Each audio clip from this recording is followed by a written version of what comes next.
describe him to me. And Muslims, look at the description of your Rasul. And for some, this would be the first time you hear what your Prophet looked like. I saw a man of striking appearance.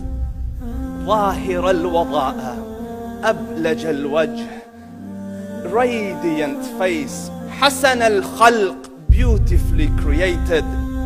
لم تعبه الثجلة, his belly wasn't protruding.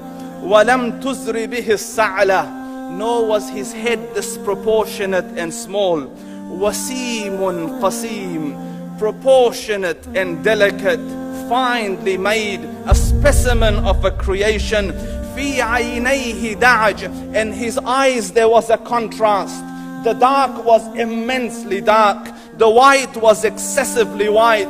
وفي أشفاره وطف, and his eyelashes were long. وفي صوته صهل, and in his voice was a natural echo. وفي عنقه سطع, and his neck was elegantly long. وفي لحيته كثاثة, his beard was full and thick. أزج أقرن, his eyebrows were arched, but they were not joint, it was separated. In summit فعليه الوقار, when he was silent, dignity covered him. وإن تكلم سماه وعلاه البهاء, and when he spoke it was audible and clear, almost commanding and overtaking. أجمل الناس وأبهاهم من بعيد, from afar the most striking and outstanding in appearance. وأحسنهم وأجملهم من قريب, and when he came near, the best of them and the most handsome of them in closeness. حلو المنطق, such an exalted and sweet level of logic. Like when he used to speak, it was so coherently logical, it was smooth and easy to understand. فصل لا نزر ولا هذر, he was to the point, not excessive nor too short. كأن منطقه خرزات نظم يتحدرن, his logic, his utterances, his words were like jewels coming out of a necklace, calculated, polished, one after the other, it would flow magically. ربعة, he was medium in height. Your eye didn't have to strain to look up at him, nor was it tedious to look down at him. He was a comfortable sight to look at. له رفقاء يحفون به, he had friends, the people that were with him, they were working around him to try to serve and protect him. إن قال سمعوا لقوله, when he used to say something, they used to hearken to what he used to say. وإن أمر تبادروا إلى أمره, when he commanded, they used to compete to fulfill the command. This is Muhammad Rasulullah. This is Muhammad Rasulullah. Anas ibn Malik says, he says, I came out one night, it was the full moon night.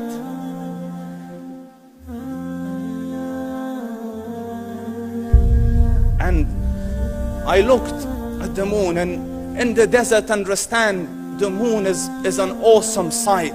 It is smooth, it is radiant, it is clear, it is gentle compared to the scorching sun at which they are used to. So the moon was the epitome of beauty. So he says, I came out at a full moon night and I looked at the moon and I saw it beautiful, handsome. So I said, let me go see if the moon is more handsome or my Prophet is more handsome. Let me see if that is more beautiful or the Prophet is more beautiful. So I went and I saw him standing afar. So I looked at his face and I looked at the moon, and I looked at his face, and I looked at the moon, and I looked at his face, and I looked at the moon, and he said, Wallahi, he was more handsome than the moon in its entirety. That is just the look of your Rasul. Aisha radiyallahu anha says, I was sewing with the needle, my needle dropped in the dark, I couldn't find it. I said, Ya Rasul, I can't find it. He moved his face close, and I swear, out of the radiance of his face, I found my needle. And the Prophet sallallahu alaihi wasallam was mind-bogglingly handsome, but his handsomeness was covered with waqar and jalal and hayba. The Sahaba say, when we used to sit at his feet, two feelings conflicting would come on the heart. The first one, you wanted to look at him. You wanted to behold the majesty of his face. And when you wanted to look up, shyness used to overtake you, so you used to look down. Amr ibn al-As says, I sat with him many times, but if you ask me to describe his face, I can't describe it. I wouldn't be able to look up to him ijlalan wa ta'zeeman. I couldn't look up at him. And that is why he didn't have the problems that Yusuf alayhi salam had. Because it was difficult to penetrate the awe and the splendor of the Rasul.